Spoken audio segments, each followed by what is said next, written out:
Saya finish dulu. Ibu ketua, kalau bisa ada dua. Baik, selamat siang semua. Siang. Selamat siang Bapak Ibu semua. Ini banyak wajah yang sudah tidak asing bagi saya, tapi beberapa yang lain mungkin baru berkenalan hari ini kayaknya, bertemu langsung pada hari ini. Jadi saya menyampaikan salam hormat dari saya secara pribadi maupun dari teman-teman relawan Lagayingge Group, perusahaan yang bergerak di misi kemanusiaan di sektor pendidikan untuk program satu sarjana, satu keluarga miskin, satu sarjana. Kurang lebih begitu filosofinya. Ini perlu saya perkenalan ulang atau bagaimana nih kira? Karena sudah Ada yang baru. harus ya. Harus. Bagaimana itu? Ini filosofi. Mungkin saya singkat-singkat saja ya. Saya nama lengkap Aurelius Joko. Seperti tadi disampaikan Ibu Maria Goretti, kakak pertama saya. Kelahiran dari kampung Nidawat Tinggere, salah satu kampung yang hari ini masih masuk dalam apa, kami secara ekor juga sebagai kampung yang jalan otom sudah terpelonco. Tahun 2024 ini kampung Trisolir masih disebut termarginal Panenende. Itu daerah saya. Jadi kalau itu mereka mau ke arah sana sampai di Benteng Marilonga, kesananya harus jalan kaki ataupun dengan kendaraan roda 2. Masih jauh sekali dibanding dengan di Kabupaten Nende. Kalau di rumahnya di Watunggere juga ada, di kampung adat Nida juga ada, di Watunggere dekat Benteng Marilonga. Kalau Marilonga itu Marilonga punya kakak namanya Pegalonga, yang saya dari keturunan Pega kakaknya, dari garis ibu dari ayah saya itu. Kalau David itu dari Marilonganya, tapi kalau saya bapak dari kakaknya itu masih namanya Pega, lalu turun ke bawah dapat juga di ibunya saya. Jadi garisnya situ kan. Profesi sebagai wartawan.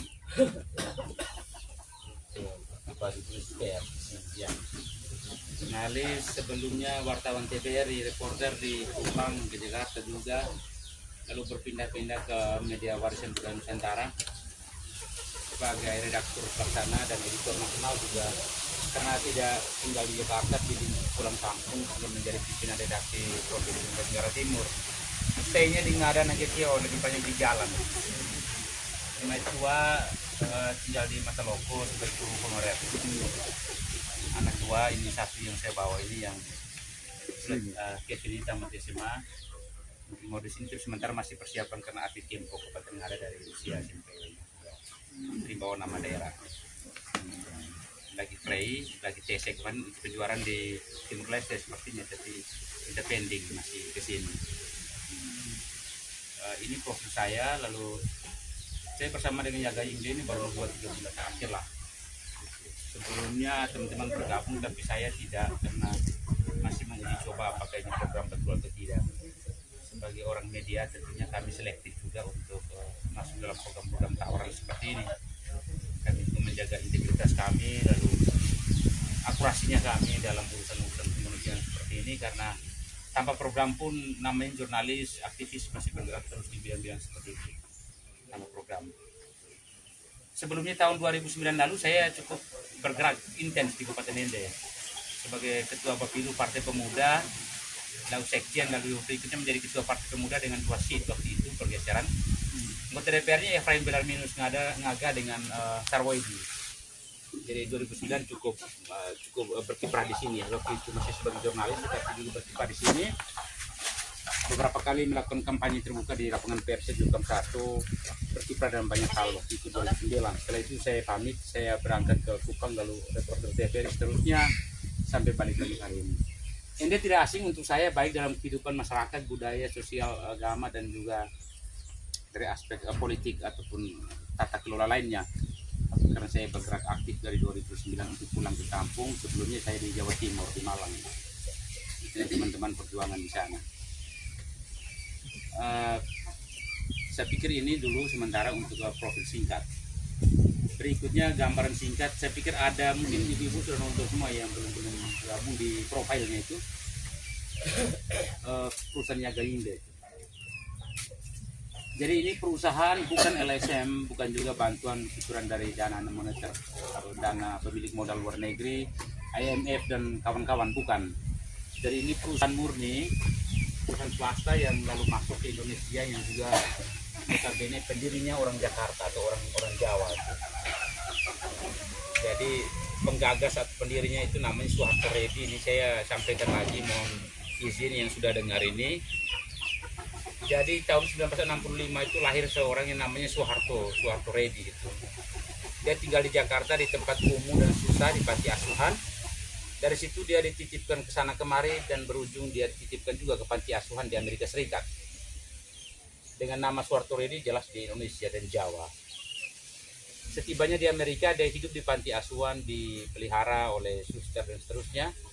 Yang kemudian dia menamakan suster itu sebagai Bibi. Dari sana dia terus disekolahkan sampai tamat SD, SMP, SLTA. Lalu dia kuliah di Universitas Colorado, Amerika Serikat, Universitas Negeri. Dia lulus dengan peringkat baik, lalu menjadi salah satu pakar manajemen aset di bidangnya. Dia memiliki banyak teman-teman yang tamatan terbaik di bidang infrastruktur, ahli kesehatan, ahli pendidikan, ahli komunikasi, juga ada ahli teknologi. Setelah tamat perguruan tinggi sarjana, dia sebagai pakar manajemen aset, dia berpikir untuk pulang ke tanah kelahirannya. Saya sedikit berdongeng kembali ke dari Tio lagi dulu nih. Nah, dia pulang ke kampung halaman, dia menimbang-nimbang apakah dia perlu adaptasi di Indonesia. Akhirnya dia memutuskan untuk berjuang hidup di Amerika, tetapi harus memulai dari mana? Maka dia menentukan pilihan untuk mulai mengumpulkan para pemikir. Dia tidak lalu mengumpulkan para pemilik modal. Dia mengumpulkan sejumlah ahli di situ, ada ahli pendidikan, infrastruktur, teknologi, semua itu. Setelah dia mengumpulkan, mereka duduk berdiskusi, kelompok pengangguran ini mendesain apa yang harus dilakukan. Salah satu hasil dari pemikiran mereka itu, mereka mengkritisi juga yang paling tajam itu kebijakan pemerintah Amerika Serikat terhadap pelabuhan minyak dan gas. Kalau pelabuhan kita di sini pendapatannya besar, apalagi pelabuhan minyak dan gas. Karena banyak kerugian yang menurut perkiraan mereka menyangkut pelabuhan minyak dan gas, keuntungan kurang diperoleh oleh negara Amerika, sehingga mereka mendesain ulang dari konsepnya sampai dengan parkir pelabuhan, orang-orang, manajemen, semua didesain ulang semua. Hasil dari kritik, desain dan segala macam itu, mereka menyorong pikiran kepada pemerintah. Jika mereka mengakuisisi, mengambil alih bekerjasama dengan pemerintah, maka mereka menjamin pemasukan pelabuhan untuk pemerintah atau devisa negara itu jauh lebih besar ketimbang yang dijalankan pada saat itu, yang kurang maju. Semua perjuangan itu disetujui, akhirnya mereka menyelesaikan tugas mereka dengan draft berpikir yang bagus, konsep yang bagus. Dan akhirnya mereka menjalankan tugas, mulai mencari dana segala macam itu, mulai mengerjakan ulang dari manajemen konstruksinya, semua dikerjakan ulang. Dan hasilnya teruji berlipat ganda pendapatan dari pelabuhan minyak dan gas. Itulah titik pertama mereka mendapatkan pemasukan yang cukup besar, berlimpah ruah untuk perusahaan. Pada saat perjalanan seperti itu, ayahnya di sini sudah sakit berat di Jakarta, di Indonesia. Bapaknya menitip pesan dia untuk jangan lupa negara Indonesia, pulang bawa sesuatu ke Indonesia, bantulah orang-orang susah di Indonesia, sebab dia sendiri tidak bisa bersekolah ketika ada di Indonesia. Nah, pesan wasiat inilah yang dijaga terus oleh dia, apa yang harus dilakukan tanah kelahiran. Dihubungkan lagi dengan dia sudah memiliki perjuangan cukup besar, mendapatkan penghasilan yang baik, lalu ada wasiat dari bapaknya setelah meninggal dunia. Dia mengajak teman-temannya untuk bersepakat untuk membuat satu jenis usaha yang sudah berjalan itu, tetapi lalu bersepakat untuk membagi dompet peduli sosial apa yang perlu ditanamkan di negara Indonesia.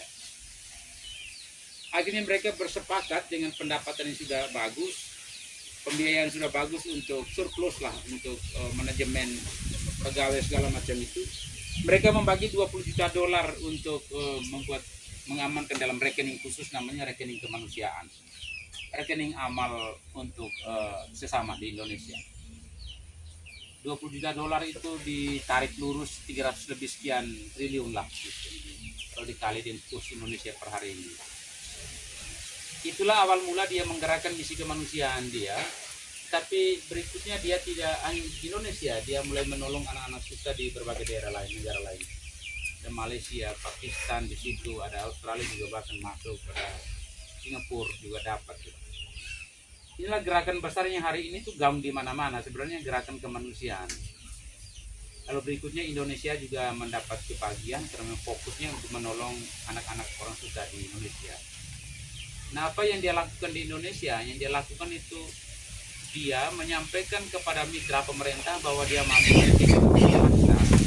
menginvestasikan dana sosialnya untuk membantu anak-anak dari keluarga miskin ke keluarga susah untuk disewa, dibiayai pendidikannya dari tingkat SD sampai perguruan tinggi, dengan harapan filosofinya itu satu keluarga susah, satu keluarga miskin, satu sarjana. Inilah yang dia lakukan sehingga dia menjadi tamu negara sebenarnya. Dia mendapat izin dari Jakarta, lalu berikutnya secara kemanusiaan dia menggerakkan relawannya untuk bekerja di lapangan. Inilah proses mengapa dia hadir hari ini. Dia tidak menitipkan uang ke negara lalu digabungkan ke kementerian tertentu. Ke situ dari menjadi pagu kementerian lalu diturunkan untuk dikerjakan oleh para pelaku program, misalnya pegawai PKH segala macam. Dia menyampaikan mereka menyediakan anggaran menggunakan Bank Indonesia melalui sistem Indonesia semua, yang cara kerjanya tetap dia yang kendali, itu cara kerja relawan cepat dan dengan sistem digital, sistem pelaporan transparan tingkat tinggi, anti korupsi dan seterusnya. Nah, sistem yang dibangun itulah hari ini yang kita kerjakan. Seandainya dia menitipkan uang ke devisa negara masuk ke negara mengelolanya, tentunya kementerian terkait yang mengurus ini. Tetapi hari ini tidak melakukan itu karena menteri sudah mengurus banyak program sosial, pendidikan, pendidikan segala macam. Nah, ada sektor swasta yang dibuka ruang itu untuk menanamkan modal investasi sosial kemanusiaan, itu diberi ruang juga. Intinya tidak merugikan negara, itu yang menjadi judul utama. Negara tidak boleh dirugikan dalam urusan investasi modal, baik modal sosial, ekonomi, politik, pertahanan, keamanan semua. Negara harus mendapat keuntungan bersih dari sebuah kegiatan hubungan, apalagi diplomatis antar negara begini. Tapi yang terjadi hari ini bukan bawa nama Amerika, dia bukan juga bawa nama yang dikerjakan adalah orang Amerika, tapi yang dia bawa nama adalah nama pribadinya, dia sebagai orang Indonesia yang sukses di tanah rantau gitu. Ini orang kita yang sukses di tanah rantau, anak yatim piatu, lalu coba untuk membantu negara dari apa yang dia miliki. Makanya dia membuat dompet rekening dengan nilai standarnya $20 juta, yang berikutnya berkembang sampai $50 juta anggaran permanen itu. Kalau dirupiahkan 750 triliun. Dia menjadi salah satu donatur orang Indonesia yang berada di luar negeri yang hari ini menyumbangkan, mewakafkan kelebihan dia secara besar-besaran untuk bagi banyak negara. Hari ini mestinya dia menjadi salah satu figur yang dibanggakan hari ini. Karena apa? Dia tidak hanya soal bawa kegiatan ini, tapi dia mewakilkan nama bangsa kita ini dengan namanya Soeharto, lalu dia menolong di Pakistan, dia menolong di Singapura, di Malaysia. Saya pikir ini menjadi salah satu contoh pengusaha sektor swasta yang ketika sukses dia tahu menghargai negara. Harusnya orang Amerika tersinggung, bukan kita. Dia mencari uang di Amerika lalu menolong orang-orang di Asia itu. Jadi inilah salah satu rekor yang menurut kita bahwa orang Indonesia yang pergi keluar dan tidak lupa daratan, tidak lupa kacang, tidak lupa kulit. Maka kehadiran dia di Indonesia saat ini adalah orang Indonesia yang sukses dan menolong kembali negaranya tanpa pamrih. Nah, hari ini dia membentuk gerakan relawan melalui berbagai jejaring, sehingga kita di NTT juga masuk. Sementara di provinsi lain banyak itu terbuka, bisa search Google. Ada di Jawa, DKI, Solo, Bandung, Minahasa, banyak sekali di daerah-daerah lain. Dan NTT masuknya juga sebenarnya ini. Kita ini adalah letting yang setelah letting uji coba pertama gagal karena minta maaf ada korupsi terkait program ini. Itu sempat diselesaikan di Punadi, musnah diselesaikan, tidak dipakai lagi, diskualifikasi. Lalu muncul letting yang sekarang yang bergerak di sejumlah kabupaten itu. Sebelumnya ada korupsi di kita sini, ditransfer anggaran cukup banyak ratusan juta lalu dipakai ke sana kemarin dengan alasan topografi nyebrang sana sini, ternyata tidak sasaran, tidak kena semua. Nah, sebagai bentuk evaluasi mereka lalu merintis ulang jejaring ini, dan akhirnya kita di media juga terlibat. Saya sebagai orang pers jadi tentunya melakukan pendalaman secara baik dulu, baru bergabung dengan gerakan ini seperti ini, tidak serta-merta kami gabungkan. Jadi ini yang bisa saya sampaikan terkait dengan profil singkatnya. Saya pikir berikutnya kita berkembang tetapi melalui pertanyaan saja. Saya tahan dulu sampai di sini soal perkenalan dan profil singkat. Saya kembalikan dulu untuk ada sesi pertanyaan. Ya. Baik, terima kasih Pak Ketua. Saya membuka pertanyaan, kalau boleh 2 atau 3 orang untuk sesi pertama. Yang baru itu bagus itu kalau bertanya. Bagus sekali, karena kalau bapak-bapak mereka yang lain kami sudah memberikan diskusi. Nah, seperti yang baru itu ditanya sebanyak mungkin juga bagus. Biar ini menjadi bahan diskusi kita, yang belum bisa kita jawab ya kita jadikan bahan untuk kita koordinasi apa yang tepatnya jawabannya. Sesi pertama saya buka 2 orang. 2 orang untuk bertanya. Selamat sore untuk kita semua. Sore. Saya Ibu Resta, temannya Ibu Yeri dari SD Sempurna 1. Saya apresiasi sekali dengan kegiatan misi kemanusiaan ini. Dan baru pertama saya mendengarkan sosialisasi langsung dari Bapak, karena saya hanya sepintas saja disampaikan oleh teman. Yang jadi pertanyaan saya di sini adalah seperti apa sasaran atau anak yang menjadi penerima bantuan, mulai dari sisi usia, kemudian ekonomi seperti apa, sehingga ketika kita memilih sasaran tidak salah. Lalu yang kedua, untuk kegiatannya seperti apa, kemudian apa saja yang akan dilakukan oleh relawan. Terima kasih, saya kembali. Yang lain Mungkin lain masih bertanya.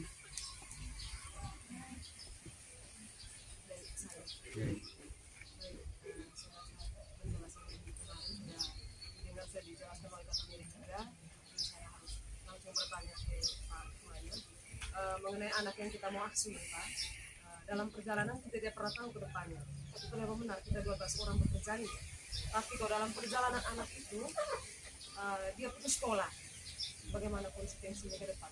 Apakah berhenti dengan ini urusan bantuan, ataukah kita proses yang baru lagi? Terima kasih. Berarti saya langsung ke Iya, pertanyaan Ibu tadi ya. Terima kasih.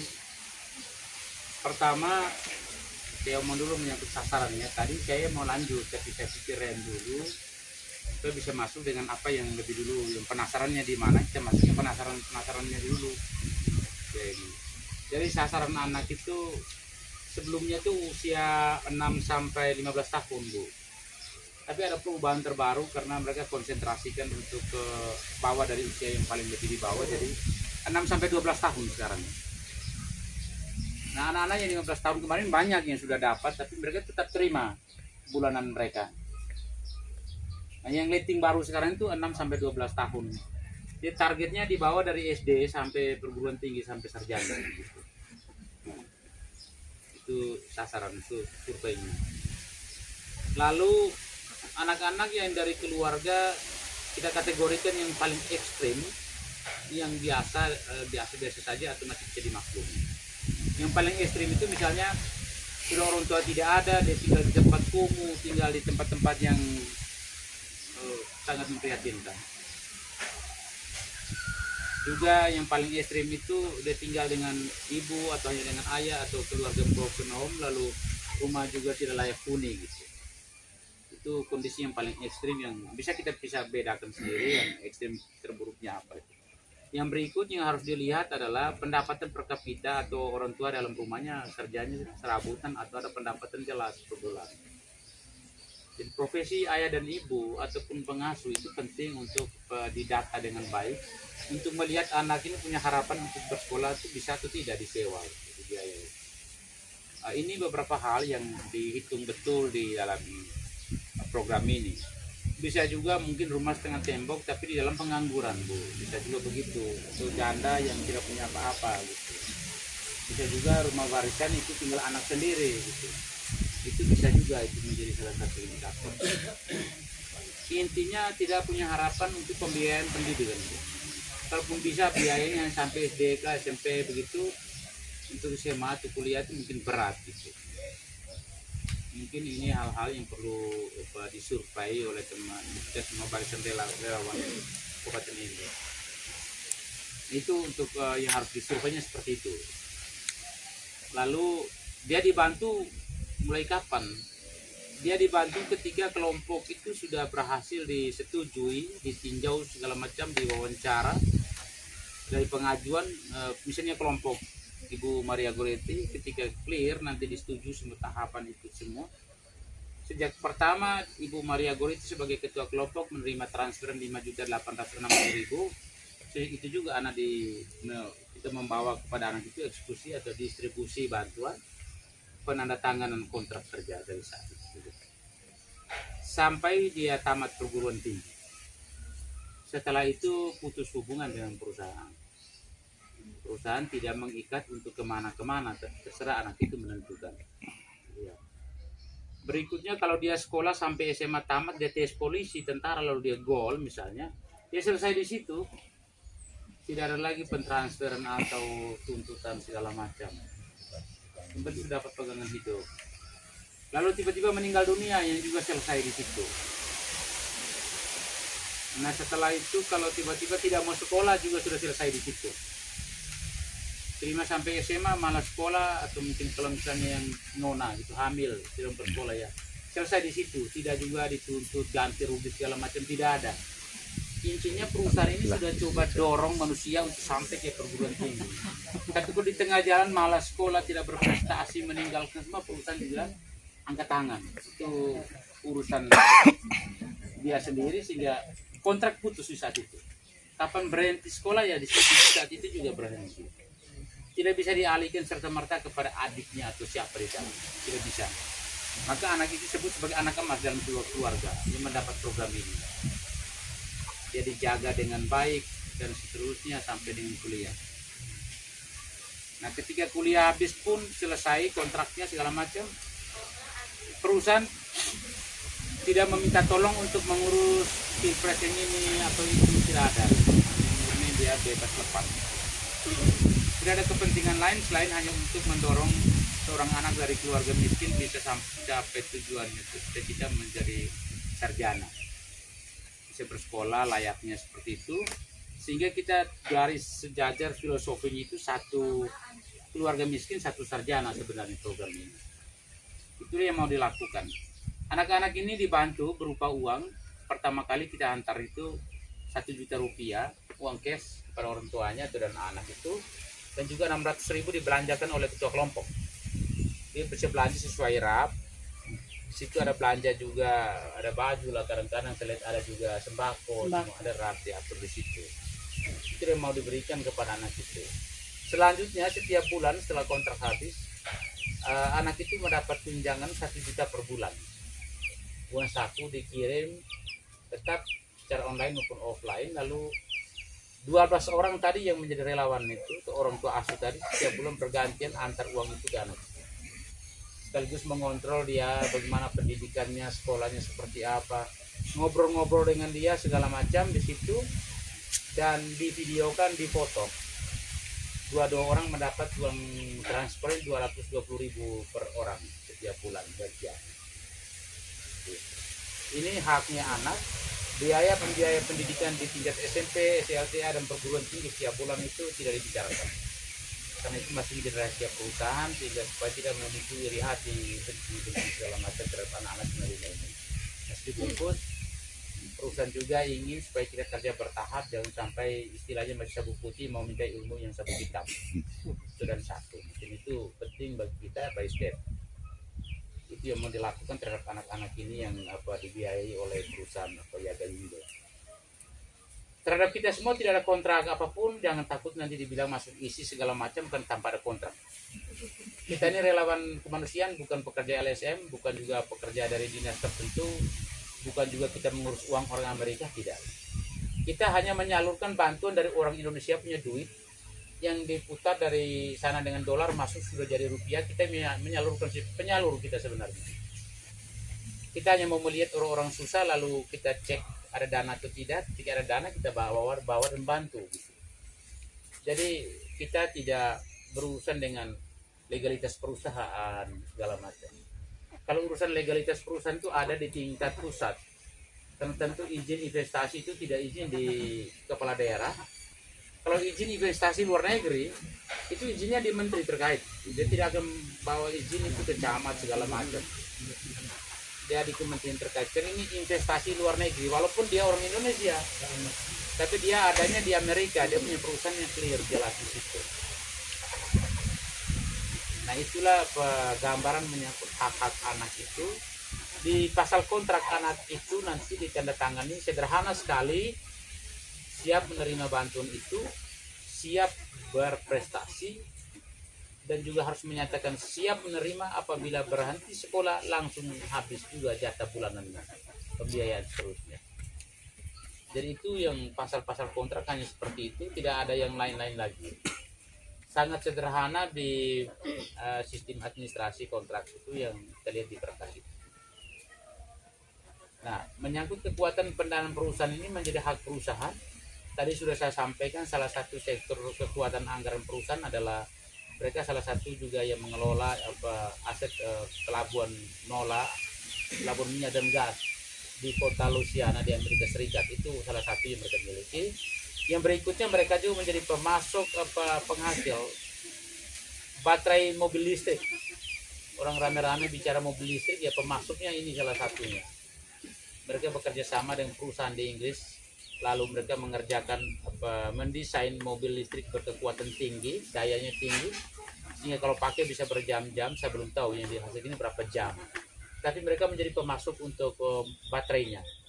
Ketika mobil listrik tidak pakai lagi bahan bakar seperti solar, pertalite dan lain-lain, tetapi pakai baterai. Nah, mereka penghasil baterai salah satu perusahaan ini. Berikutnya perusahaan ini juga sebagai pemegang saham pertama di dunia untuk Bitcoin atau uang digital, uang online sekarang yang kalau main TikTok itu ada uang koin emas itu, BTC itu ditukar-tukar tuh. Nah, pemegang saham ini adalah perusahaan ini. Dia yang pertama mengakuisisi membeli saham untuk Bitcoin dunia ketika dia sah dalam bursa efek anggaran uang untuk uang digital, uang online. Ini kekuatan perusahaan ini. Mereka juga bergerak di bidang lainnya seperti di urusan lingkungan hidup, infrastruktur pendidikan, di laboratorium penemuan obat-obatan bidang kesehatan dunia. Mereka juga turut meneliti banyak hal, meneliti pasar dan seterusnya ke sana. Banyak yang dihasilkan, hanya ini tidak dijelaskan kepada kita, hanya secara garis besar saja, karena kita ini statusnya relawan, bukan pegawai perusahaan. Relawan yang menyalurkan, yang mencari orang susah, lalu membuat database kita sendiri, lalu kita menangkap anggaran itu, lalu kita bawa kepada orang-orang yang membutuhkan uang itu. Jadi itulah posisi kita sebagai relawan yang hadir di daerah. Maka kita menyampaikan ini kepada pemerintah terdekat, tingkat terbawah. Kalau ada kesempatan kita bicara juga dengan Pak Bupati. Nah, ini sebentar sore itu saya berangkat ke Ngada karena besok jadi pertemuan dengan Pak Bupati Ngada, mengundang seluruh angkatan Perdagangan untuk hadir di sana, mendiskusikan hal ini sekaligus Pak Bupati memberikan apresiasi untuk kegiatan ini sudah berkembang di sejumlah daerah, dilakukan oleh teman-teman di barisan pers, aktivis, sudah makin banyak sekarang ASN, pensiunan, purnawirawan polisi. Tadi malam juga sudah ada anggota polisi Polri aktif yang terlibat, saya kasih materi di foto. Dia sudah menyatakan dia sudah coba mendalami juga, dia Bapak punya anggota yang masih baru-baru, Babin Kantip terlibat juga, lalu di Ngada juga ada anggota, semua sudah terlibat. Banyak yang terlibat dalam program ini, misi kemanusiaan sejauh ini. Kami tidak tahu apakah besok Bupati Ngada juga mau terlibat atau tidak sebagai relawan kemanusiaan. Yang pasti Bupati Ngada sudah mendistribusikan hampir 50 orang pentingnya relawan menjadi relawan di Kabupaten Ngada. Dan hari ini lalu Ketua DPRD Ngada Bernardinus B. Ngebu dari PKB juga mendistribusikan lebih dari 50 orang bahkan terlibat langsung dalam sini, bahkan ada yang ASN gitu. termasuk ini mantan camat Riung, Pak Unci tadi malam ternyata sudah cek videonya, dia sudah bergabung bawa ikan dari Riung, mereka diskusi di Mataloko. Dia sudah masuk. Moncilali ya sudah masuk juga. Jadi banyak sekali. Kita juga sudah bangun di sini, saya belum diskusi banyak dengan, tapi kalau di Ngada itu saya juga salah satu juru bicara yang membangun diskusi, menyampaikan selayang pandang dunia ini kemanusiaan dengan Ketua MUI, di pengurus masjid Baitur Rahman juga kami masuk Bapak. Di gereja juga kami bicara di situ karena dia sasaran seluruh agama, seluruh lapisan. Tidak pilih di situ. Ini yang mau kita sampaikan di sini. Berikutnya siapa yang menggerakkan ini ya itu kita sendiri para relawan dengan batasan usia 28 tahun di atas. Nanti Ibu Maria bisa share di grup karena itu ada kriteria untuk yang layak menjadi penyalur atau relawan di dalamnya. Ini perlu kita pas di sini atau langsung di grup? Saya pikir baca saja atau Langsung di sini saja. ngomong saja. Iya. Jadi sasaran penyalur itu usia 28 tahun, minimal berpenghasilan 5 juta ke atas, Bu. Betul. Ini untuk kategori penyalur, mahir menggunakan Android handphone, karena nanti akan berkantor secara online, digital. Berkantor di handphone sendiri, berkomunikasi, menerima data, menerima informasi transferan duit, memantau terus uangnya masuk berapa, yang dibelanjakan apa, semua akan diinterview oleh 3 pimpinan, 1 leader kabupaten, 2 leader provinsi, 3 leader Asia, Ibu Leila. Nah 3 ini akan menginterview, menguji melalui kantor online. Mereka coba menerapkan cara kerja digital online yang memang di Amerika negara maju, sehingga mereka kalau pemilu pun pakai dengan handphone dari rumah kan. Sementara kita mau dibawa berkembang maju ke bertahap. Indonesia akan maju terus ke depan, mengejar bonus ke depan, Indonesia emas dan seterusnya. Maka hari ini masyarakat Indonesia seharusnya tidak boleh asing lagi menggunakan handphone Android dengan RAM yang harus agak baik, karena memang kalau biasa itu deheng untuk simpan file memori semua itu. Jadi bekerja dengan menggunakan handphone, cara kerja untuk kantornya itu. Jadi kantor online kita pernah diwacanakan untuk membuat kantor di NTT 1 kantor, tapi sekitar 300 anak katanya baru boleh mengusulkan sesuatu untuk buatan kantor. Yang besar kemungkinan kantornya di Kabupaten Ngada karena ketua gerakan perintis ini ada di Ngada. Ngada baru menyebar ke daerah-daerah lain. Untuk daratan Flores. Saya dengar ada juga yang bergerak juga di Maroleh segala macam, saya dapat informasi. Tapi, ya? Bakar. Tapi juga bukan angkatan perintis untuk NTT. Setelah kita cek bukan angkatan perintis. Dan juga untuk para relawan itu haknya begini, kalau sudah nanti resmi terverifikasi sebagai relawan itu, pertama berhak menerima uang 220.000 per orang pada saat kita mengantar bantuan untuk anak itu. Itu untuk relawan. Untuk ketua kelompoknya dia mendapatkan uang bensin 440.000. Berikutnya yang dibawanya ketika membentuk lagi kelompok berarti dia juga ketua kelompok. Di sini mencetak pemimpin dan ketua semua. Hanya beda sampai lebih dulu apa yang kemudian. Dia 440.000 untuk ketua kelompok. Setelah itu ketua kelompok juga mengelola anggaran sebesar 1 juta untuk uang makan, wajib video, wajib foto, wajib semua. Setelah itu ketua kelompok mengurus juga uang 1 juta tadi yang untuk anak cash, dan ketua kelompok membelanjakan juga yang 600 untuk hak-hak anak itu. Total semua itu 5.680.000 sekali mengeksekusi kegiatan. Untuk Kabupaten Ende dalam 2 minggu terakhir kita cukup cepat. Habis deklarasi kita langsung bawa bantuan, kita mendapat transferan eksekusi pertama 5.680.000. Terus ada kegiatan di Negeri Ngada, balik dari sana juga dieksekusi lagi berselang 6 hari saja. Kemarin eksekusi kedua dan sekarang siap menuju kepada eksekusi ketiga. Kan tadi malam kita sudah ajukan lagi 1 kelompok yang lolos interview Pak Agustinus Tondor. Itu siap nanti untuk tahap pencairan anggaran bisa juga dalam minggu ini kelihatannya kalau memang cepatnya. Batasan pencairan anggaran itu 1 hari sampai 15 hari. itu paling lama 15 hari ketika pengajuan resmi. Tetapi sampai hari ini belum ada sejarah yang sampai 7 hari. Dan juga biasanya ketika pengajuan masuk ke perusahaan disampaikan, diumumkan dari sana, kalau di angkatan pertama itu dia selang sekitar 10 menit. Dia ketika disetujui, mereka langsung mengumumkan mohon bersabar 1-15 hari. 10 menit berikutnya uang sudah masuk 5 juta sekian. Jadi uang real ini menggunakan Bank Indonesia, jadi bukan uang yang tiba-tiba kita terima dalam amplop dari mana ke mana pakai titipan dari tangan ke tangan, tidak. Itu uang nyata, bukan uang yang ini tidak nyata. ND sudah mengeksekusi anggaran 11 juta lebih. Yang terbanyak hari ini Kabupaten Ngada kan ratusan juta sudah diserap untuk banyak anak di sana. Yang terbesar. Jam kantornya dibuka mulai dari jam hari Senin untuk pengajuan pencarian sampai hari Kamis. Jumat mereka sudah mulai ini, lalu hari Sabtu mereka sudah free. Minggu Senin berstart lagi. Di efektif kerja mereka Senin sampai Kamis sebenarnya. Dalam masa kerja inilah kita mengajukan satu kabupaten itu 1 minggu 3 orang yang berhak mengajukan dan pencairan dalam 1 minggu. Jadi kalau kita betul-betul memenuhi syarat, bisa ditinjau grup segala macam itu, pada minggu, setiap minggu 3 orang bisa dikalikan 1 bulan ini kan bisa berapa orang?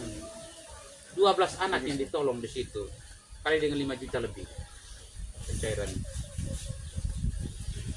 Nah itu hak-hak anggaran yang diperoleh oleh teman-teman relawan yang nanti mau mengikuti program. Yang berikut untuk jangka menengah, hak anggarannya begini. Perusahaan ini mau minjam atau sama konsep dengan multi level yang memiliki skema 1 di atas 12 di bawah. Jadi 1 ketua yang memiliki 12 anggota.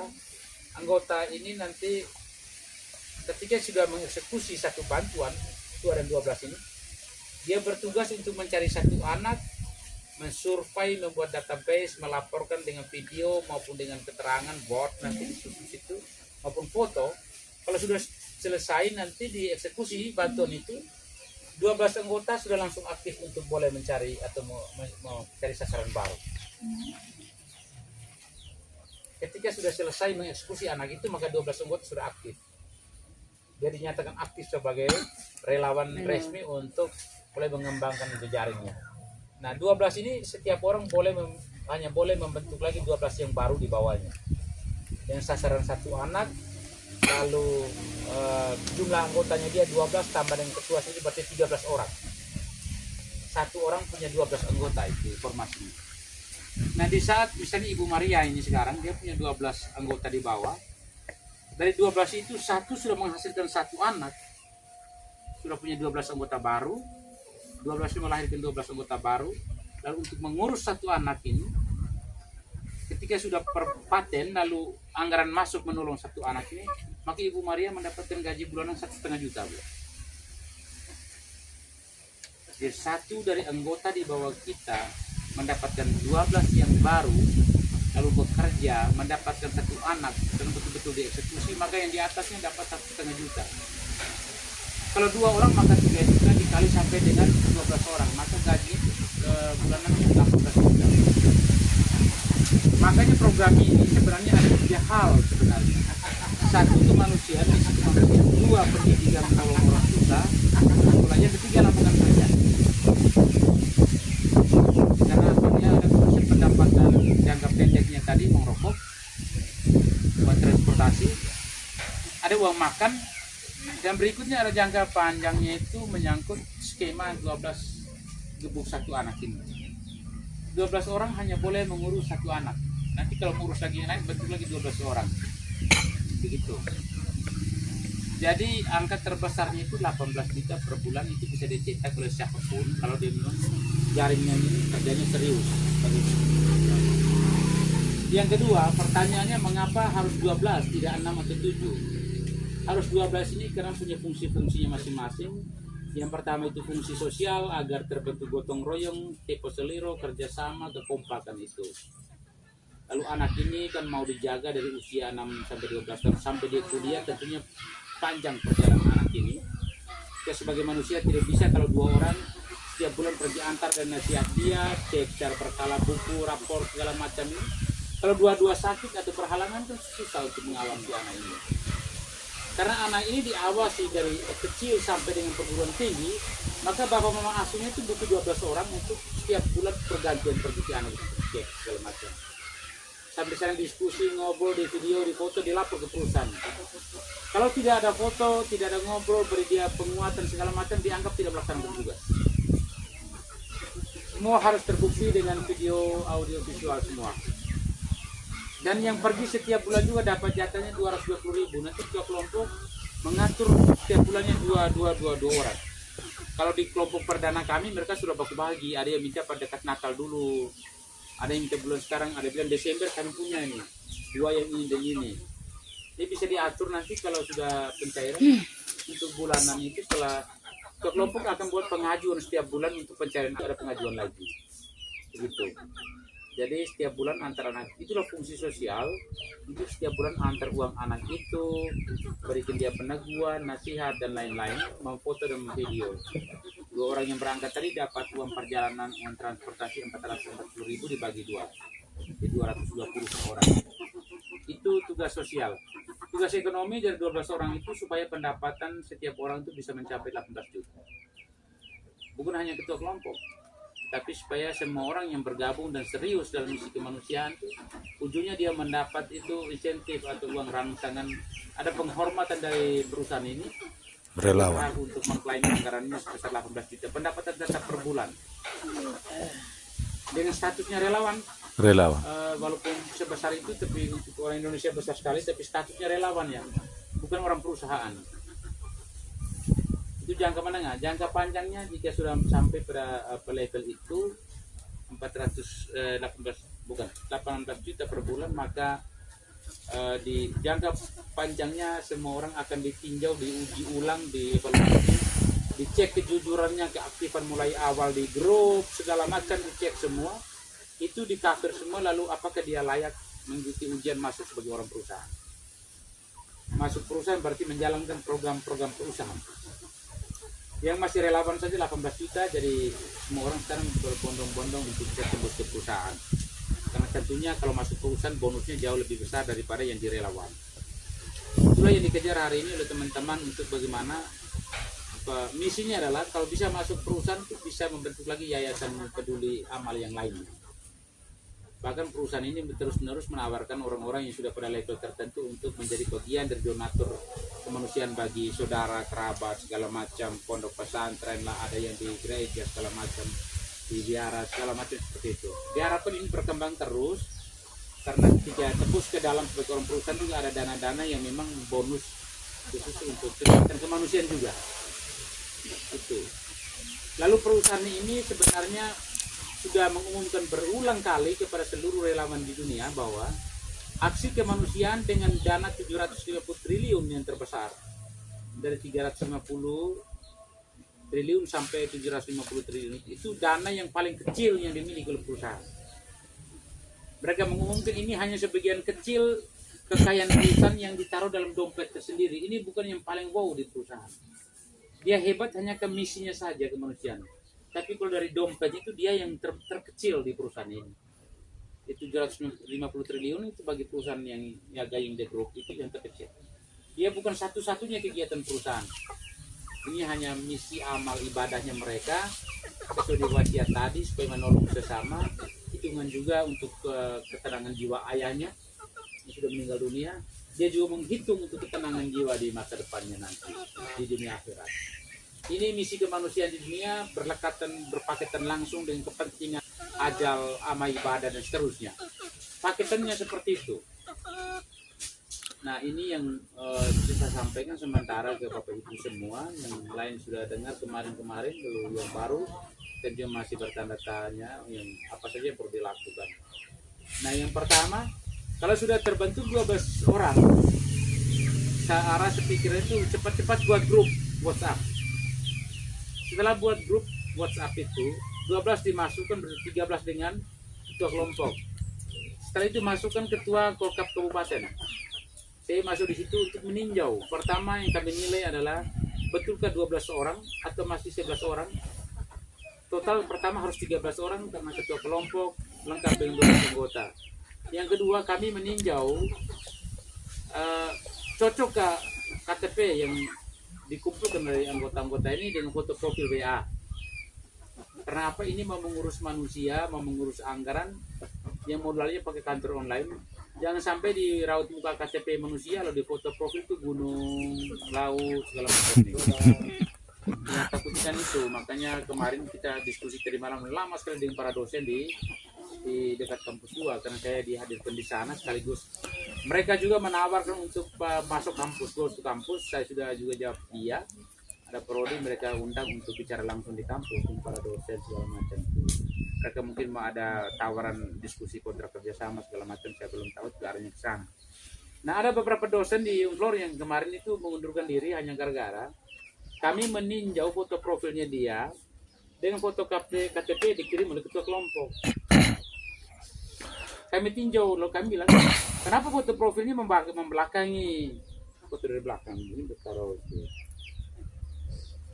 Nah, kami bilang kalau foto profil begini tidak bisa, dia harus cocok mukanya sesuai yang di KTP. Nah, tujuannya supaya satu ada kecocokan raut wajah antara KTP pemilik dan foto profil WA. Nah, kalau foto profil WA juga misalnya taruh gunung, jelasnya tidak cocok. Yang kedua, kalau di situ taruh foto bapak dan mamanya, yang anggota ini bapaknya atau mamanya, dia intinya cocok dengan fotokopi KTP itu. Nah, pertanyaannya tadi malam dosen-dosen tanya, Billy, maksudnya apa sudah ada KTP kok masih cek lagi di foto profil itu? Saya pikir namanya sistem perekaman digitalisasi untuk lebih memastikan, mengakurasikan ini betul atau tidak. Karena kan bapak mereka teriak jangan hoax, jangan tipu-tipu. Nah, sekarang orang minta untuk jangan tipu-tipu, bapak pasang mau tersinggung lebih dulu lagi tentang ini. Siapa sekarang yang mau ajak bermain nih? Kan mau keluar dari grup hanya gara minta foto-foto KTP. Nah, untuk menolong satu anaknya yang susah di sebelah kok masih tersinggung. Ini pencocokan ini perlu dilakukan satu. Yang kedua, supaya jangan tumpang tindih. Kalau hari ini kami sudah cek foto profil pendatabasean, ternyata wajah ini, KTP ini, nomor NIK ini adalah penyalur atau relawan, kau jangan pernah minta mau tipu-tipu ke depan, tolong saya sebagai penerima juga. Karena di Indonesia itu banyak kejadian. Hari ini menyalurkan program untuk kemanusiaan, bantu ke orang, besok dia jadi juga penerima. Nah, cara untuk mengunci supaya jangan sampai penerima sekaligus penyalur makan dobel, ya caranya dengan cat dan cara seperti ini, mengecek database KTP, kecocokan foto profil seperti itu. Ini penting supaya jangan terjadi dobel penerimaan. Nah, pencocokan seperti ini juga mau mengecek keseriusan, taat asas atau tidak dalam perusahaan ini. Nanti kami takut di biaya isi segala macam. Kalau biaya isi sih sudah diberi memang biaya isi datang untuk kemanusiaan, dia isi itu bawa datang apa tuh? Isi yang mana nih? Kita diminta untuk pergi lihat orang susah dan bawa bantuannya. Bukan suruh ke sana lalu tolong, nanti tidak ada ajaran-ajaran apapun. Jadi ini yang diminta pencocokan foto profil dalam WA dengan KTP supaya jangan tumpang tindih dan seterusnya. Yang berikutnya, apa fungsi KTP resmi harus dikumpulkan? Supaya pemerintah dan menteri di sana tanya, kamu investasi di Indonesia pakai warga mana? Jangan sampai yang kerjanya orang Cina, orang Rusia, orang Amerika. Ini relawan tuh kumpulin orang mana nih? Tinggal dia kasih database ini Pak, warga Anda sendiri. Kami hanya betul-betul penanggung jawab uang saja yang dipekerjakan oleh warga negara Indonesia. Bukti ini KTP mereka semua. Mana lagi yang lain? Ini foto profil mereka cocok semua, ini pakai sendiri. Uang rokok warga negara ini yang dapat. Anak-anak juga warga negara ini yang dapat. Makanya ini untuk mengantisipasi segala bentuk tuduhan-tuduhan yang disasar kepada perusahaan grup kemanusiaan ini. Kan hari ini orang tanya, woi jangan sampai ini dari Cina segala macam. Iya mau dari Cina dari mana-mana, memang ini dia datang untuk pekerjaan orang Indonesia. Ya masalahnya di mana nih? Dan dia tidak punya kontrak dengan para relawan. Saya ingatkan tidak ada kontrak apa-apa. Jadi kalau bapak mereka sudah terima uang bensin, uang segala macam hanya secara moral saja. Sudah dapat ini lalu tidurnya sudah hanya ingat Perusahaan bilang begini, kami urus kemanusiaan. Kalau rasa tidak tertarik urus kemanusiaan, jangan gabung di grup ini. Karena orang yang mengurus ini harus mengurus lagi, karena banyak anak-anak orang susah di Indonesia yang harus ditolong. Tapi lalu orang memutuskan misalnya setelah sudah terima uang bensin selesai, ya sudah selesai juga di situ pekerjaannya. Dia hanya bisa menjadi penikmat untuk sesaat, tetapi tidak bisa menjadi penolong bagi orang lain. Tidak bisa mewakafkan dirinya, mentalnya untuk menolong orang-orang yang susah di samping kita. Padahal banyak sekali anak-anak di Kabupaten Ende ini yang membutuhkan pertolongan pembiayaan. Tetapi tim kerjanya maunya habis ambil duitnya lalu dia berhenti. Gitu. Ya kasihan lah gitu. Bisa juga yang nanti sudah punya gaji, misalnya gaji tetap, dapat 5 juta, goyang-goyang kaki. Ya berurusan dengan yang di atas. Kan dapat itu dari pekerjaan orang susah ini untuk menolong orang susah. Yeah. Tapi lu tidak lalu menyediakan diri lagi untuk menolong, ya itu berurusan masing-masing. Kalau saya ya semakin saya diberikan apresiasi, saya semakin semangat untuk menolong lebih banyak anak kita lagi. Selain di Kabupaten Ende, kita juga bertugas untuk daerah-daerah lain. Korkap saya diberikan kewenangan untuk melakukan konsolidasi di Lembata, di Larantuka dan lain-lain. Itu dengan menggunakan jalur ini, kepastian-kepastian sudah dimiliki saat ini. Sekarang menjadi pertanyaan, orang yang nomor 1 di atas ketika 12 orang itu bekerja dia dapat 18 juta. Lalu dia buat apa? Pekerjaan dia adalah mengecek 12 orang ini sudah dapat atau belum di bawahnya. Kalau belum, masalahnya di mana? Oh, masalah sini kurang orang ya. Dia harus buat penggalangan cari teman-teman. Sisip masuk lagi ke bawah supaya dia di bawah juga dapat 12 orang. Dapat terus sampai semua itu punya hak yang sama. Kalau dia ada uang, kasih reward kepada tim di bawah. 18 juta tidak bisa reward orang 500.000, itu terlalu juga tuh. Ajak ngumpul-ngumpul, makan di mana, kasih motivasi. Tolong kita belanja ini di pantai, kita diskusi hari ini. Pulang di mana gitu. Oh ibu saya ini pas maaf kita susah nih, teman sebelah ini. Sudah apa yang bisa dibantu gitu. Supaya apa? Ini misi kemanusiaan itu bisa berjalan sampai ke urat akar yang terbawa. Karena semakin banyak orang bekerja, semakin banyak anak yang bisa ditolong. Nah, konsep kerja perusahaan ini, dia tidak mau orang bekerja pertama lapar, yang kedua bensinnya itu tidak ada ketika dia pergi mengantar bantuan, terus dia pulsa tidak ada. Maka dia memberikan per orang 220.000. Untuk kelompok ada uang capainya 410.000. Lalu setelah itu ada pengelolaan lagi 1 juta untuk uang makan. Diharapkan makan diatur menu yang masuk akal dari 1 juta, karena ada teguran banyak hari ini mau dieksekusi karena 1 juta belanjanya hanya 200. Makan susah, kirim ke sana, lapor di video kan semua. Di sana ditegur, ini bagaimana maksudnya ini? Penerima. Belanjanya cuma 100-200. Itu sehingga makannya agak maksimal diatur. Seperti itu. Ada banyak teguran sudah diterapkan kelompok-kelompok. Berikutnya penampilan ketika mengeksekusi program, tolong yang agak rapi supaya kita mengantisipasi yang terjadi di Nagekeo. Adik-adik mereka bergabung, mereka pergi survei, buat video survei, jalan dengan sendal ini, rokok boleh lah, sendal jepit segala macam, topi taruh belakang segala macam, kirimlah video ke Singapura. Sampai di Amerika tanya, yang mau ditolong yang mana nih? Kami bilang yang video pertama tadi Pak, yang berdiri anak-anak di rumah tuh. Terus yang 12 ini apa nih? Penerima. Tolong keluarkan semua dari anggota yang harus ditolong, mereka 12 ini. Yang sebelah bentuk kelompok baru. Jangan jadikan mereka sebagai tim kerja. Ini orang susah semua. Mau yang ditolong siapa nih? Sendal-sendal robek semua ini. Dia tolong penampilan gestur agak sedikit diatur. Tolong tasas yang enak lah gitu nanti pada saat eksekusi. Jangan lupa pakai mata terbit kepala. Sekali gaya kan boleh tuh, hidupkan seni tuh. Penampilan itu penting. Lagi ini calon-calon penerima semua dengan 1,5 juta per bulan kan, saya pikir harus mulai dari sekarang. Nanti diwawancara semua di perusahaan, di dalam grup WA juga. Yang ditanyakan pasti sudah pernah kami ditanyakan lebih dulu. Makanya ketua kelompok tolong buat 2 grup WA. Satu grup yang mau dimasukkan dengan 3 leader, satu grup curhat. Grup curhat. Yang grup curhat itu cukup saya saja yang masuk, terus saya orang Leo. Nanti di dalam baru kita baku ngomong segala macam kan begitu. Diskusi. Di Bajau juga sama, yang grup curhat itu anak-anak Bajau masuk semua. Tapi leader-leadernya jarang saya dimasukkan saja di grup curhat supaya kita diwawancara sebelah, saya kirim jawaban di sini, bisa nyontek di grup sebelah. Jangan teruskan, tinggal copy baru edit lagi masuk. Memang selama ini yang uji beberapa kelompok itu pakai nyontek semua. Dari abah juga nyontek kan, juga nyontek semua karena tidak tahu tuh.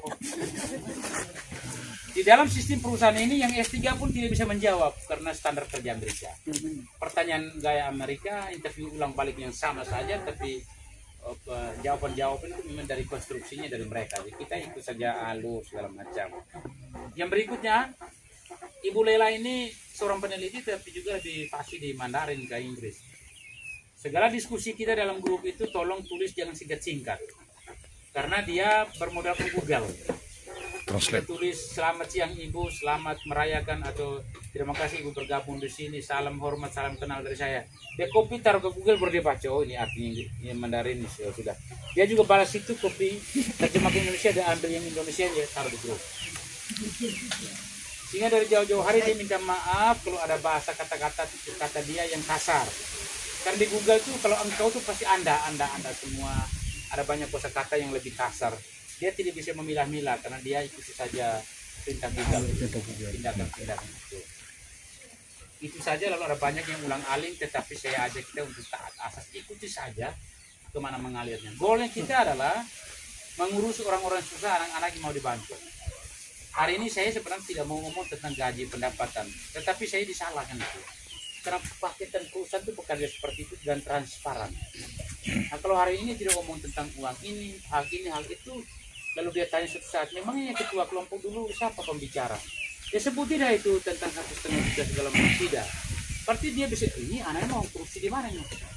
Mulai bungkus sana bungkus ini untuk apa? Jadi saya buka saja semua apa yang ada dalam sistem perusahaan. Dan sistemnya anti korupsi dan transparansi sangat profesional, tidak main-main.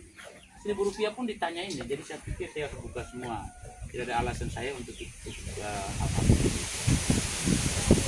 Nah itu lalu bagi kaum Adam, saya di sini banyak sudah tahu Ibu Lela ini seorang perempuan yang dilukai hatinya oleh laki-laki, pacarnya jual mobil, jual rumah segala macam, main judi dengan perempuan lain, selingkuh segala macam. Pada hari H mau menikah lalu dia ditinggal pergi. Jelas dia adalah sosok perempuan yang sakit hati dan tidak percaya kaum Adam. Kaum laki-laki, jadi jangan ulangi kejadian di Kabupaten Ngada. Ada junior yang tengah malam, Ibu Lela sering tengah malam WA tanya, apa buat apa, suruh tidur, suruh makan. Ini ada saudara satu yang memang ini orang kaya, dia sudah mau beli jet sekarang Ibu Lela, kaya sekali.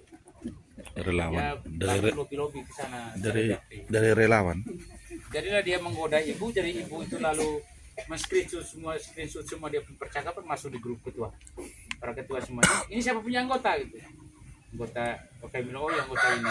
Kenapa kau bawa masuk buaya ke dalam grup? Saya itu cari relawan kemanusiaan, urus orang susah, bukan cari penggodanya saya. Saya sudah selesai dengan kaum Adam yang tipu-tipu itu. Penjudi kelas kakap, ambil uang perempuan, pakai itu, balik segala macam. Nah, tidak usah goda saya tidak ada urusan dengan tolong selesaikan diskualifikasi dan keluarkan dari grup atau seluruh termasuk ke grup tercopot. Akhirnya kami keluarkan dia menjadi korban. Akhirnya kami tahu, oh ternyata cek lagi, ternyata memang dia ini orangnya yang disakiti dan tidak percaya segala macam. Jadi apapun kita kaum Adam, Bapak minta maaf kami berumur. Dia tanya kau hobi makan apa, hobi lagu apa, tengah malam suruh tidur itu belum, jawab saja, kalau belum ya belum, tidur ya tidur. Jangan masuk celah sedikit pun, karena dia akan screenshot dia cincang di sebelah. Jangan ulangi lagi kalimat dia tanya kenapa buaya dimasukkan ke barang di urus manusia ini. Kamu jangan masukkan penggoda dan buaya masuk ke ruang ini, kasih keluar dia. Kalau tidak keluar saya yang pecat seluruh, akhirnya kami eksekusi dia. Saya harap pelajaran yang terjadi di Kabupaten Ngada satu junior ini tidak boleh diulangi oleh kita di DPO. Nah, dia juga minta tolong kemarin, dia mengulangi juga ini dan seterusnya ke depan. Lalu tentang penampilan yang tidak rapi pada saat memvideo survei, kan video survei itu harus divideokan semua. Jadi video dan foto, video dan foto. Tolong agar rapi supaya jangan sampai dia bilang saya tidak bisa membedakan mana orang miskin dan mana relawan. Karena dia nanti bilang begini, ini seperti tadi bahasanya itu terjabat semua 12 orang. Dia yang mau ditolong oleh perusahaan itu, kelompok yang jalan-jalan itu, anak yang sebelumnya. Saya bilang anak sebelumnya tidak bisa. dia balik dia tidak bisa tolong. Yang harus kamu tolong itu yang jalan-jalan itu tidak jelas semua dalam video itu. Jadi bisa ya diatur dengan baiklah. Saya pikir itu saja dulu sementara, dan minta kekompakan setiap kelompok tolong membuat grupnya, nanti akan ditinjau keaktifan dalam grup tentunya dinilai, karena begini, kalau di grup saja tidak say hello apalagi mengurus uang, takutnya ketika terima uang sudah menghilang, tidak bisa diakses, apalagi foto profil tidak mau ganti, pasti diganti itu.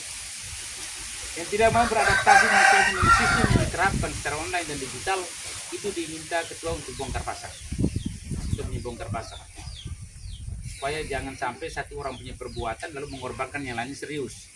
Makanya dalam grup ya gaying relawan tuh banyak yang dieksekusi karena tidak ingin gara-gara satu punya perbuatan yang lain korban. Kasihan bapak-bapak yang serius begini, lalu salah satu yang bermain di dalam tidak mau serius menjadi korban, semua kan rugi. Orang datang dengan semangat yang tinggi untuk menolong semua. Kalau umum pendapatan per bulannya apa boleh buat, cuma harus dapat karena memang mereka sudah skemakan dengan sistem begitu. Ya hanya beda waktu, ibu ketua dapat lebih dulu, yang di bawah juga berkembang dapat lebih dulu. Makanya cepat pergerakan pengembangan ini di setiap sel-sel itu cepat sekali. Yang terjadi dalam keaktifan di grup, kalau nanti dimasukkan pimpinan ke leader, mulai dengan kata itu atau penyambutan tolong hangat, kita menunjukkan kekuatan ini, jangan takut. Perkenalanlah dengan leader, baik Ibu Angelina maupun Ibu Leila nanti ketika digabung ke dalam grup. Karena grup Ibu Maria Goretti ini mau diinterview mungkin malam itu saya lihat. Tolong aktif semua, handphonenya berkantorlah secara online. Aktifkan HP dan data itu. Sapalah dengan mulai pertama tuh nama saya gitu. Selamat datang Ibu Angelina atau selamat datang Ibu Leila, nama saya ini dari kelompok Ibu Maria Goretti. Selamat bergabung, senang perkenalan dengan Anda. Jadi selamatan seperti itu. Jangan mengucap selamat tanpa menyebut nama, karena kita orang asing semua nih. Bagi mereka kita asing, bagi kita juga mereka asing. Jadi ya saya sampaikan sesuatu yang kita lalui semua. Besok pertemuan lagi. Lalu ada banyak kebingungan di dalam grup segala macam itu. Kami sudah lalu itu.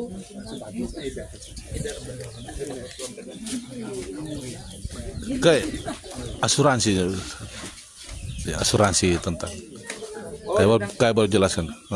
Tentang tabungan. Begini Bu, nanti tabungan. Anak-anak yang menerima uang bantuan itu pertama 1 juta dengan 1 juta dengan sambil makan, 1 juta dengan 600. Pertama kali diberikan semua, tapi selanjutnya setiap bulan itu serahkan habis, kita minta kesepakatan 500 mereka pakai untuk pendidikan anak, 500 bawa untuk buku tabungan. Jadi anak itu setiap bulan itu punya tabungan 500.000 di bank.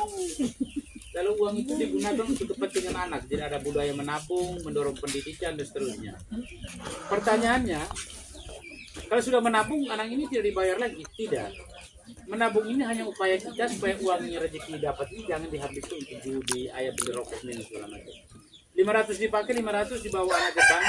Bukunya atas nama anak itu, lalu buku tabungan disimpan oleh sistem.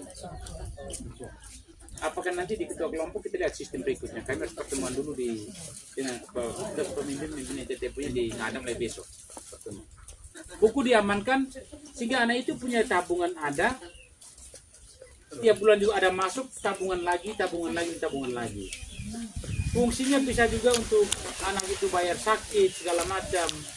Mungkin juga kalau 20 juta sudah masuk nilai tabungan sudah besar, bantu juga untuk tambal sengkeng yang bocor kalau memang di rumahnya segala macam. Itu fungsi tabungan itu. Sehingga orang tua kita minta kesepakatan betul-betul untuk menerima 1 juta dengan syarat 500. Setelah di video, foto semua 500 pakai, 500 bawa kita. Nah apa juga fungsi tabungannya? Fungsinya itu pendapatan dividen untuk bank kita juga. Jadi lagi-lagi mulai dari pusatnya masuk BI, transfer ke BNI sampai ditabung di bank, daerah dapat makan double di situ. Makanya tadi malam saya bilang begini di Unplor. selama ini yang kuliah di kampus ini itu rata-rata dari keluarga mampu. Keluarga mampu bisa menyekolahkan anak di sini. Gara-gara mereka kuliah di kampus ini, maka banyak sarjana yang kerja sebagai dosen. Kalau saya mau, saya lamar dosen juga di sini, saya bisa dosen. Gara-gara anak kuliah di sini, makanya banyak orang bekerja sebagai dosen dan digaji oleh orang tua atau oleh anak itu. Itu dalam kelompok orang-orang mampu bersekolah. Nah, hari ini kita mau cetak orang-orang yang tidak mampu, ribuan orang untuk menjadi sarjana. Nah, pasti mereka kuliahnya di sini juga. Pasti ada yang mau kuliah di sini. Taruhlah 100 anak dari keluarga miskin, tamat SMA, dia kuliah di Unggulor. Nah, uangnya dapat siapa? Pasti dosen dan guru-guru di sini. Ini kan dibayar nanti oleh orang tua. Kenapa hari ini kamu tidak ikut menanam, kamu tersinggung dan meninggalkan program ini? Oh, jadi sukanya memetik saja. Jadi kok dosen-dosen kok pada tidak mau kerja nih? Oh, bersukanya mengajar uang SPP. Ya, itu saya hormati hak Anda. Kenapa kamu tidak mau mencetak sarjana dari keluarga miskin? Saya mempertanyakan moralitas Anda sebagai dosen. Saya minta tolonglah, ini program untuk orang kecil, bukan untuk saya. Satu. Yang kedua, saya datang dari Ngada, saya mau membagi tugas jurnalistiknya saya. Banyak berita yang kami pending kami sekian minggu ini. Saya tidak dibayar uang perjalanan dinas lah, uang trans, uang rokok. Saya kosong datang, manusia relawan murni. Saya bawa materi di mana-mana ini, itu saya tidak dibayar. Kalau tidak percaya, ambil jawabnya saya. Besok-besok jalan, saya mau tes, siapa yang mau jalan seperti itu? Ini kemanusiaan murni. Perusahaan itu tidak pernah mendanai seorang pembicara. Mendanai saya untuk uang transport. Tolong saya ini kan ke India 5 jam, butuh 500.000. Tidak ada barang itu. Nah, hari ini saya bawa ke sini supaya dari keluarga miskin ini, anak-anak di India sini bisa bersekolah dan bisa jadi sarjana. Apa tujuannya? Kalau orang susah jadi sarjana, orang susah jadi DPR, cara kerjanya beda dengan orang-orang elit jadi DPR. Kan dia orang susah gitu. Dia pro kemanusiaan tuh. Dia mau wakafkan dirinya untuk, kan dia lahir dari rahim yang susah gitu. Nah, ini mau dicetak angkatan kerjanya, ini mau dicetak sarjana. Nah, hari ini 2-3 dosen mundur diri hanya gara-gara minta fotokopi dicocok. Nah, saya tanya, kalau kau masih dosen di Unggulor, baik. Sekian tahun kalau anak 100 orang kerja di sini, kau terima uang dari dia. Berarti sukanya memetik doang. Tidak suka untuk menanam.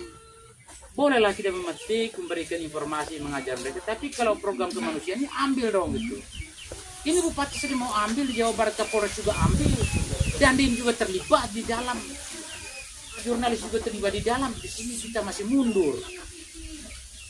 Jadi kita harap Kabupaten Ende itu bisa menyerap anggaran ini semaksimal mungkin selagi programnya ada gitu. Kasihan kalau nanti 1000 sarjana atau 100 sarjana di Ngada, dari 130 orang dokter spesialis orang ada hanya gara-gara program ini. Lalu Ende punya apa? Mari kita cetak anak-anak yang orang miskin bisa sekolah di Surdikara, sekolah-sekolah mahal terserah lah. Karena program ini tidak tanya kau sekolah di mana. Berarti mereka punya hak yang setara dengan anak-anak orang. Bahkan mereka agak unik, mereka digaji dari usia 6 tahun. Kalau mereka ada yang anggotanya atau anak asuh itu 6 tahun ke atas. Saya pikir itu semangat saya itu adalah semangat untuk bahwa program ini bisa ditangkap di Kabupaten Ende. Lebih dari itu ada urusan lain. Tapi kita berjalan dalam rel kemanusiaan. Makanya deklarasinya kemarin itu kami tempatkan di bawah pohon sukun. Maka saya bilang di kampus kemarin di tadi malam, saya biasanya menempatkan deklarasi itu persis di samping tempat Bung Karno itu mencari inspirasi nilai-nilai Pancasila. Sumpahnya program ini di bawah kendali saya itu sumpahnya adalah dengan nilai-nilai yang besar itu. Ingat, nilai Pancasila itu tidak hanya slogan. Semua agama dan ideologi ada di dalam situ. Siapa bisa pikir? Berat sekali.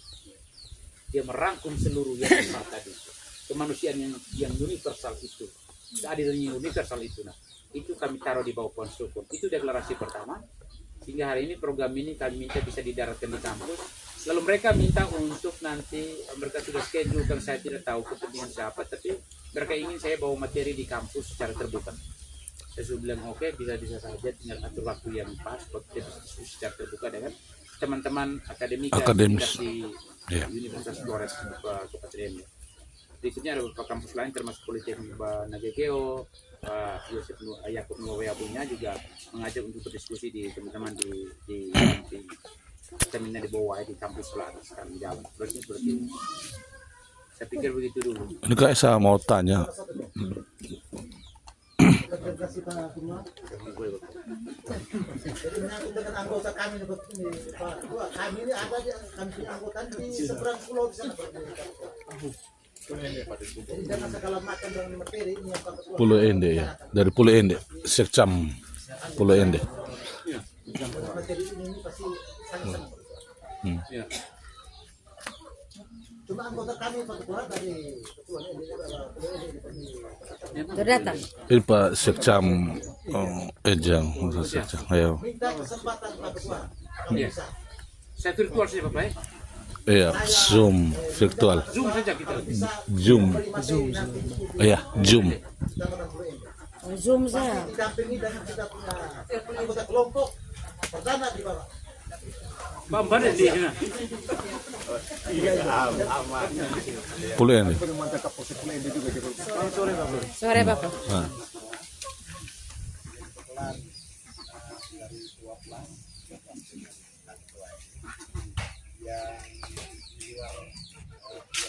Iya.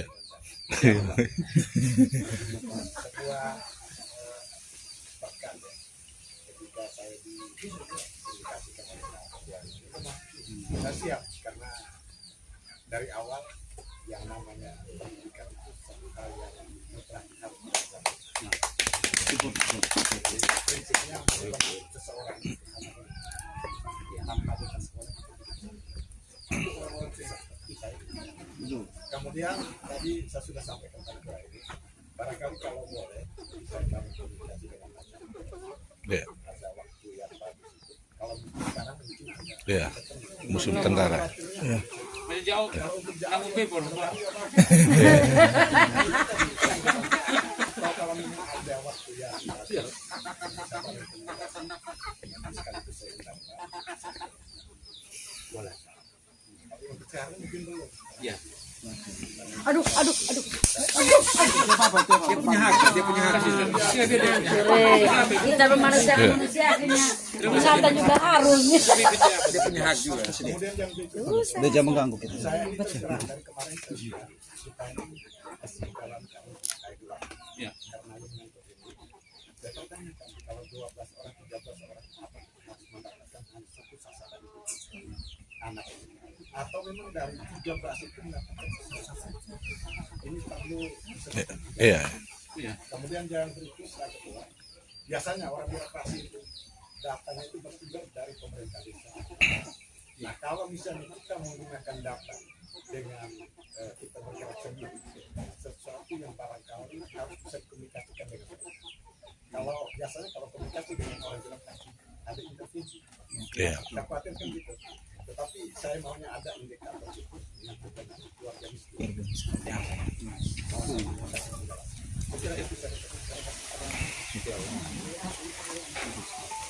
Yang pertama terkait dengan agenda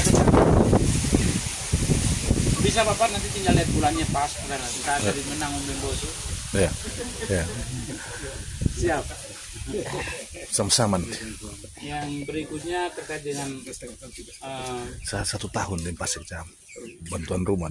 apakah ini nanti basis datanya pakai data yang dimiliki oleh teman-teman di kelurahan, di desa, di dinas terkait. Ini kerja elaborasi Pak, jadi negara melalui dinas terkait segala macam sudah juga mengurus data-data base mereka, tetapi banyak yang tercecer sebenarnya. Kadang ada intervensi-intervensi yang sering dimainkan dalam oknum-oknum di tingkat pengambil keputusan, lalu kadang ada yang baik tetapi mereka terima, lalu ada yang ekstrim sekali tidak dapat.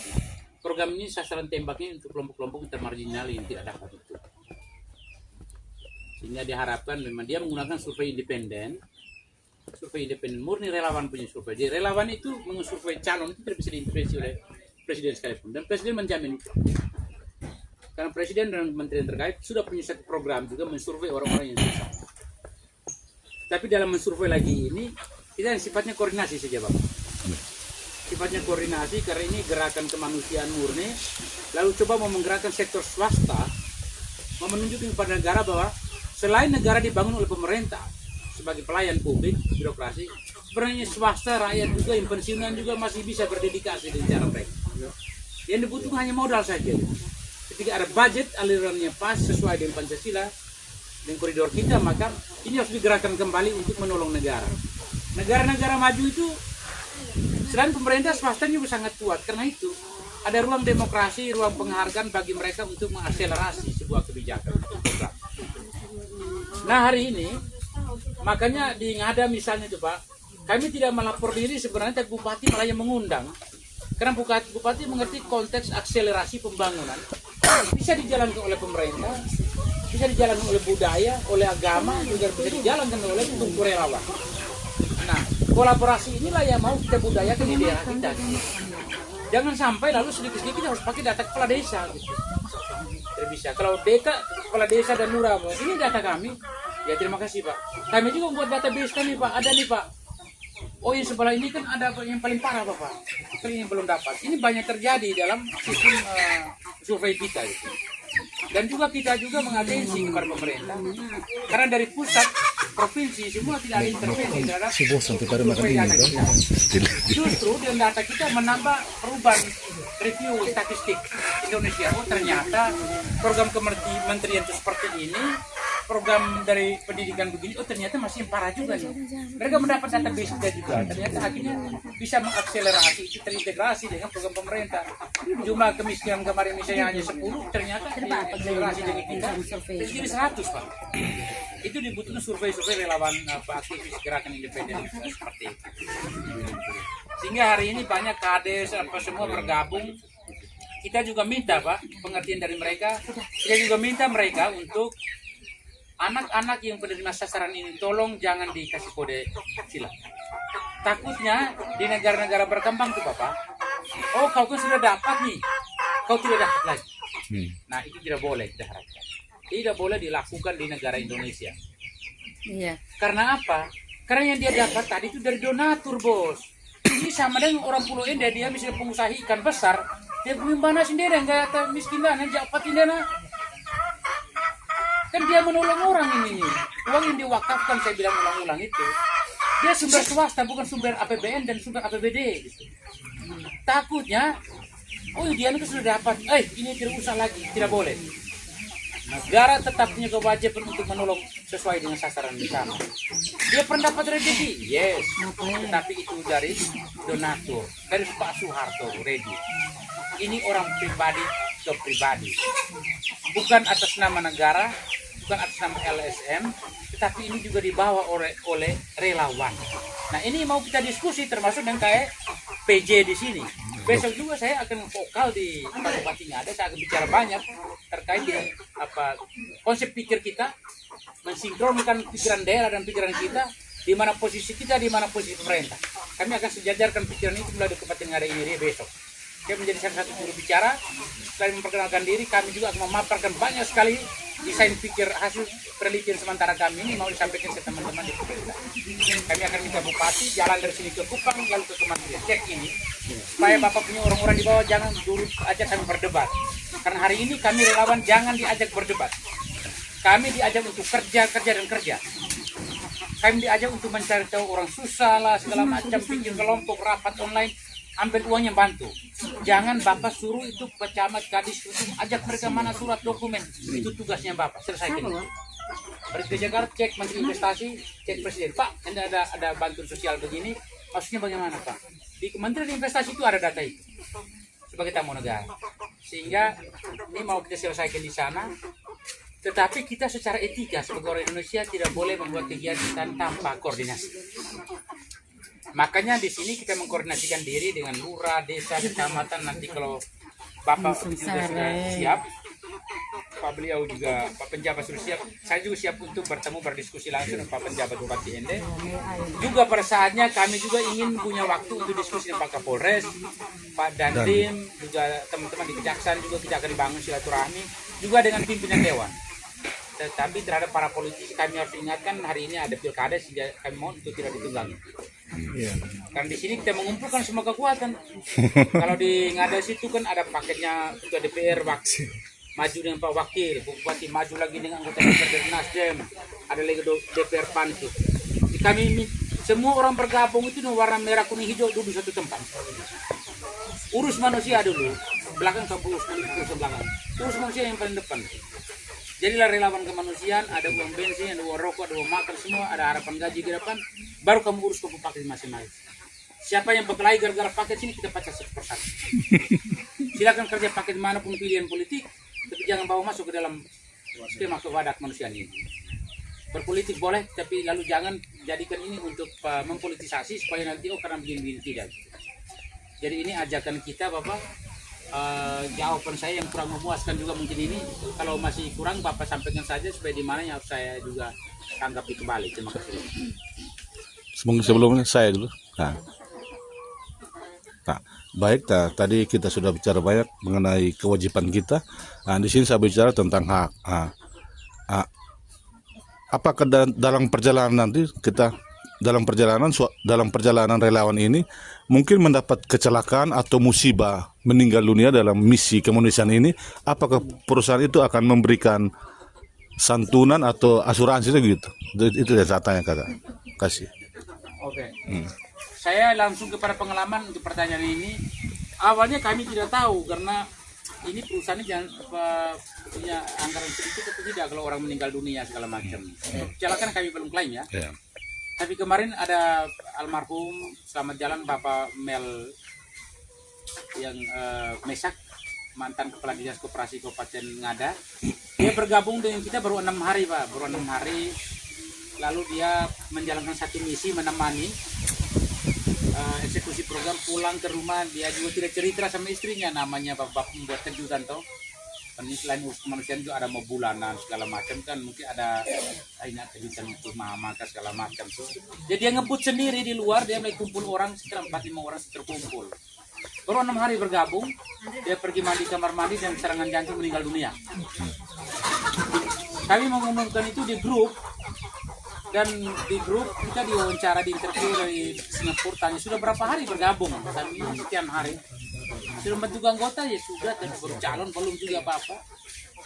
Ya kamu perusahaan ini jangan kehilangan muka. Baru 6 hari tapi kita tidak boleh kehilangan muka karena dia sudah pernah bergabung dengan kita. Kita mentransfer uang 1,5 juta, siap juga dengan karangan buka dan kami bawa. Itu kemarin untuk uang duka yang belum terdetek apa-apa, sudah ada uang dana kedukaan seperti itu. Lalu kami bilang, oh ternyata ada juga. Mereka bilang, kami selalu mencari celah untuk orang yang bekerja dengan serius. Akhirnya kami bawa uang duka ke ibu. Kami sampaikan dengan bunga keluarga besar Yaga Yinde, ada foto semua di saya. Dan memberikan uang santunan 1,5 juta yang baru bergabung 6 hari. Saya pikir itu menyangkut kecelakaan atau apa yang lain. Menyangkut kecelakaan kami belum klaim, belum cross check. Tetapi Ibu Laila selalu bilang ya saya akan carikan porsi anggaran di perusahaan untuk para relawan.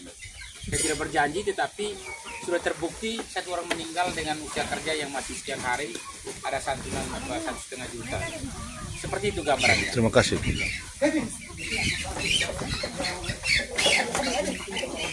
Ya Bapak. Oh ya.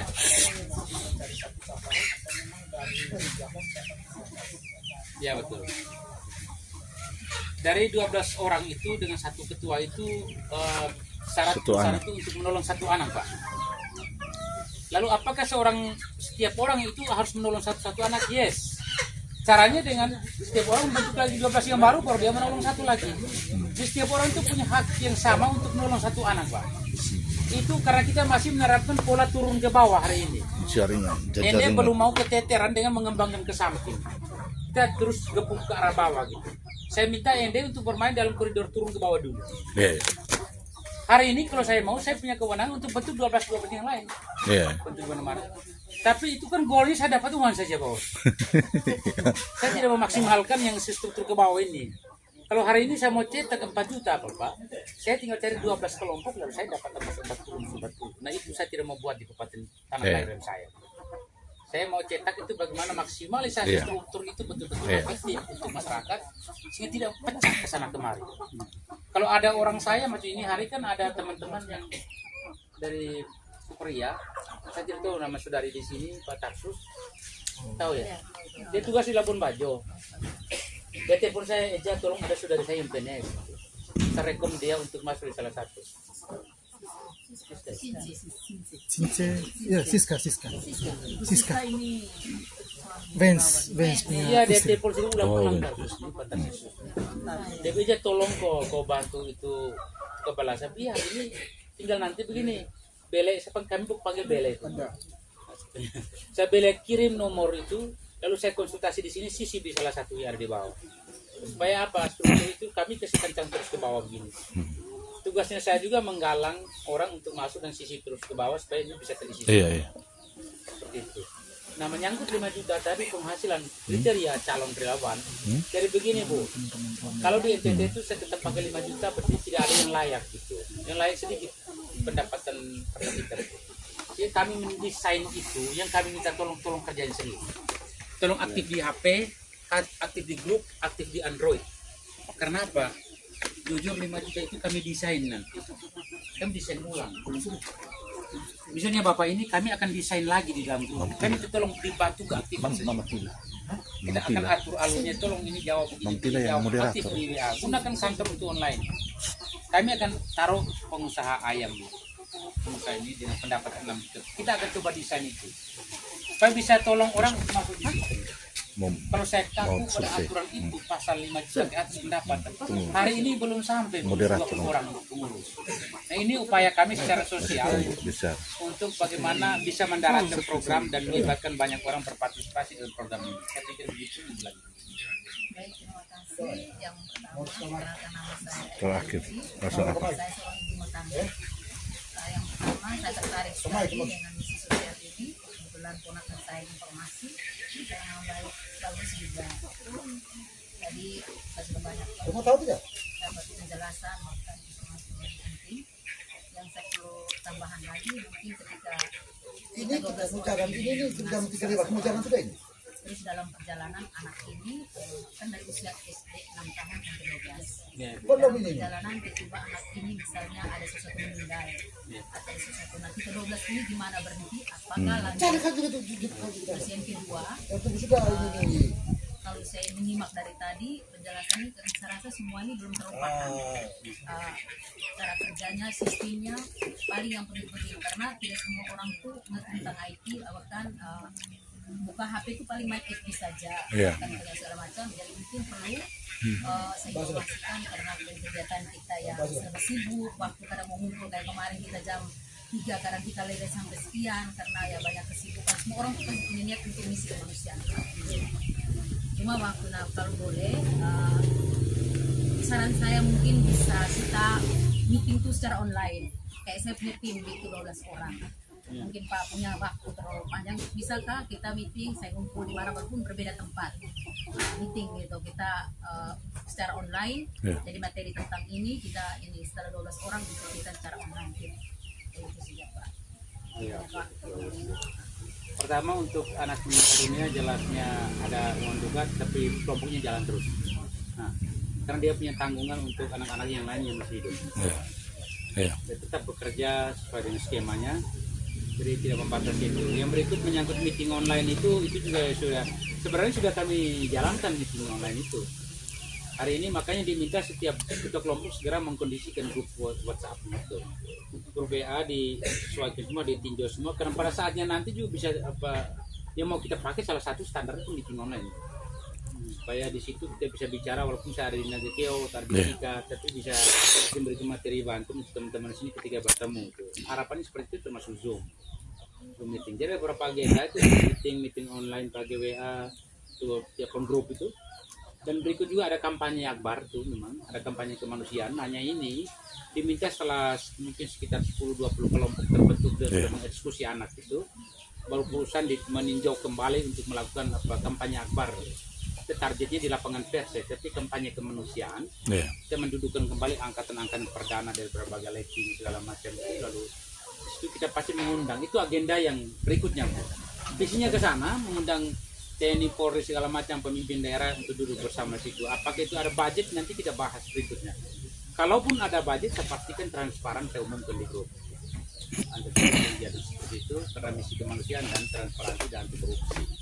Seperti itu. Mungkin ada yang lain. Pak mau survei. Mau survei. Mau survei. So tunggu. Ha. Yang survei, kelompok survei silahkan. Silakan survei. Survei saya. Kami masih Iya. tetap di sini. Itu survei nanti begini, kameramen berjalan dalam panduan pimpinan grup. Yang mau disurvei itu para anggota kelompok survei, kameramen ambil ketika dia menuju ke lokasi itu. Setiap sesi itu foto dan video, klipkan itu. Nah, kameramen itu Kevin ikut dengan saya meeting di atas lagi nih, Bapeda teman-teman yang undang. Contoh. Baik, terima kasih Pak Ketua. Berkaitan dengan kelompok, kampung kelompok ini semestinya sudah genap anggota, Sherlock semua. tetapi dalam perjalanan itu ada yang tarik diri dengan alasan bahwa sibuk. Nah, saya mau tanya nih Pak Ketua, solusinya seperti apa?